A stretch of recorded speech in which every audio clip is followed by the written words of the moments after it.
Welcome to my channel Anika the taste of Vasundhara. आज मैं बनाने जा रही हूँ बीटरूट पास्ता। बीटरूट पास्ता जो होता है वो काफ़ी टेस्टी भी होता है और ये हेल्दी भी होता है। तो चलिए बनाना स्टार्ट करते हैं बीटरूट पास्ता। बीटरूट पास्ता बनाने के लिए मैंने यहाँ पे एक बड़ा कप पास्ता ले लिया है। आधा लीटर मैंने यहाँ पे दूध लिया है। 2 बीटरूट ले लिया है। 2 मीडियम साइज का मैंने यहाँ पे टमाटर लिया है। 50 ग्राम मैंने यहाँ पे मक्खन लिया है यानी बटर लिया है। यहाँ पे मैंने थोड़ा सा चीज़ ले लिया है और 3 लाल मिर्च ले लिया है। थोड़ा सा मैंने यहाँ पे काला मिर्च लिया है और यहाँ पे ये देखिए कुटा हुआ मैंने यहाँ पे लहसुन 1 टेबल स्पून ले लिया है। अब चलिए प्रोसेस स्टार्ट करते हैं। सबसे पहले मैंने यहाँ पे एक पैन लिया है जिसमें मैंने दूध को डाल दिया है। गैस की फ्लेम मैंने ऑन कर दिया है। अब इसे हम हाई फ्लेम पर उबलने के लिए छोड़ देंगे। तब तक मैंने यहाँ पे एक दूसरा यहाँ पे कढ़ाई ले लिया है जिसमें मैंने यहाँ पे 2 ग्लास के करीब पानी ले लिया है और इसे भी हम बॉयल करने के लिए गैस फ्लेम पर रख देंगे। ये देखिए मैंने गैस की फ्लेम को ऑन कर दिया है और इसे हाई फ्लेम पर हम इसे उबलने के लिए छोड़ दिए हैं।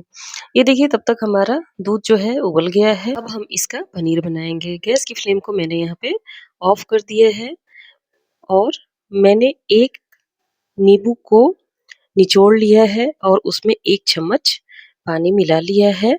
इस मिश्रण को मैं गैस की फ्लेम ऑफ करने के बाद यहाँ पे डालूंगी जिससे कि हमारा दूध जो है फट जाएगा और ये पनीर हमारा बन जाएगा। तो ये देखिए मैंने आधा नींबू और पानी के मिश्रण को डाल दिया है जिससे ये दूध हमारा नहीं फटा है। फिर से हम जो बाकी मिश्रण बाकी है उसको हम डाल देंगे। ये देखिए ये भी पानी और नींबू का जो मिश्रण है मैंने फिर से डाल दिया है और ये देखिए हमारा दूध जो है फट चुका है। अब हम इसे ड्रेन करेंगे। यहाँ पे देखिए मैंने एक खाली कटोरा ले लिया है। इसके ऊपर से मैंने छन्नी रख दिया है। अब मैं इसके ऊपर एक सूती कपड़ा डाल दूंगी और इसके ऊपर से मैं यहाँ पे दूध जो फटा हुआ है मैं डाल दूंगी। ये देखिए इस तरह से हम फटे हुए दूध को इसमें डाल देंगे। अब हम इसे 1 गिलास पानी की सहायता से धो देंगे ताकि इसका खट्टापन दूर हो जाए और ये थोड़ा ठंडा हो जाए। अब हम इसे इस तरह से स्क्वीज करके 10 से 15 मिनट तक रेस्ट करने के लिए इसे छोड़ देंगे। अब चलिए पानी चेक कर लेते हैं। पानी देखिए हमारा उबल चुका है। अब उबले हुए पानी में मैंने यहाँ पे पास्ता डाल दिया है। पास्ता डालने के साथ साथ हम इसमें 1 टेबल स्पून के बराबर तेल भी डाल देंगे ताकि पास्ता जो है हमारा एक दूसरे से चिपके नहीं। अब इसे हम 5 से 6 मिनट तक कुक होने देंगे। जब तक हमारा पास्ता कुक हो रहा है तब तक हम यहाँ पे बीटरूट और टमाटर को काट लेंगे। बीटरूट को पहले हम छील लेंगे और इसके बाद इसके छोटे-छोटे टुकड़े कर लेंगे। टमाटर को भी हम रफली काट लेंगे। तब तक चलिए पास्ता को हम चेक कर लेते हैं। ये देखिए पास्ता जो है हमारा बिल्कुल ही कुक हो चुका है और पानी भी हमारा बराबर था जो कि इसने पूरा पानी एब्जॉर्ब कर लिया है। अब हम इसे अलग एक बाउल में निकाल करके पानी से धो लेंगे और इसे एक अलग ट्रे में ट्रांसफ़र कर लेंगे। अब हम बीटरूट और टमाटर को कुक करेंगे। बीटरूट और टमाटर को कुक करने के लिए मैंने यहाँ पे एक प्रेशर कुकर लिया है जिसमें मैंने यहाँ पे कटे हुए बीटरूट को और टमाटर को इसमें डाल दिया है। बीटरूट और टमाटर के साथ हम यहाँ पे 3 लाल मिर्च और 1 टीस्पून काली मिर्च को भी डाल देंगे। इसके साथ मैंने यहाँ पे आधा गिलास पानी डाला है और 2 छोटा चम्मच यहाँ पे नमक डाला है। अब इसे हम गैस की फ्लेम ऑन करके हाई फ्लेम पर 2-3 सीटी लगने देंगे। ये देखिए 2-3 सीटी हमारा लग चुका है और ये देखिए हमारा बीटरूट और टमाटर जो है बिल्कुल ही कुक होके तैयार है। अब चलिए पनीर चेक कर लिया जाए।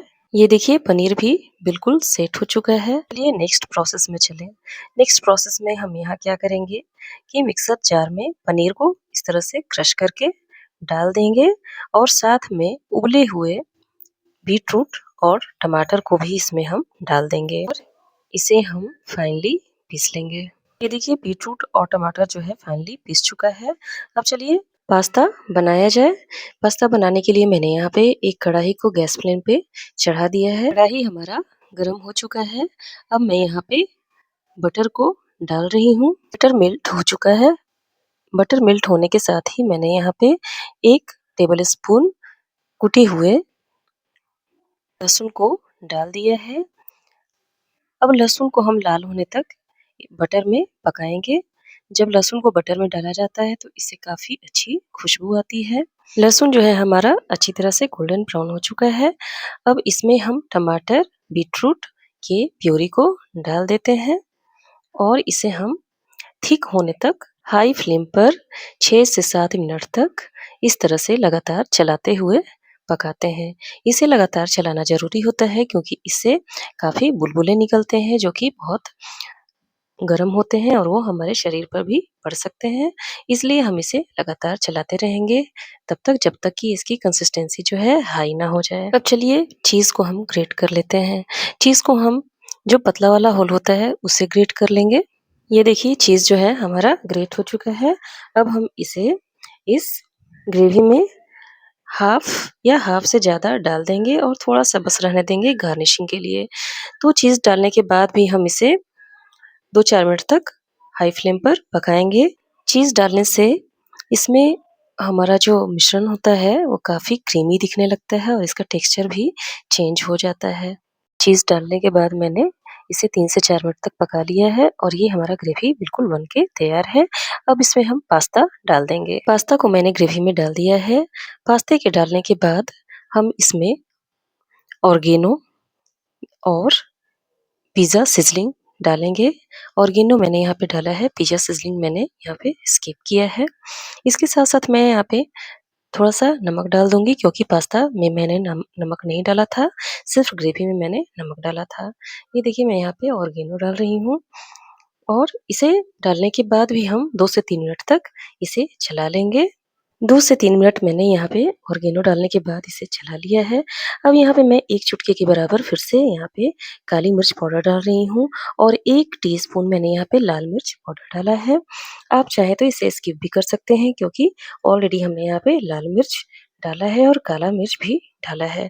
तो ये देखिए गैस की फ्लेम को मैंने ऑफ कर लिया है और ये देखिए हमारा पास्ता बनके तैयार है।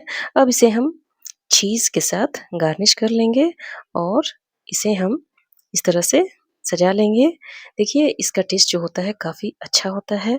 तो आप भी अपने घर में इस तरह से बीटरूट पास्ता बनाएँ और खुद भी खाएँ, अपने परिवार को भी खिलाएँ और अगर मेरी वीडियो पसंद आए तो इसे लाइक, शेयर, सब्सक्राइब करना ना भूलें। थैंक यू, धन्यवाद।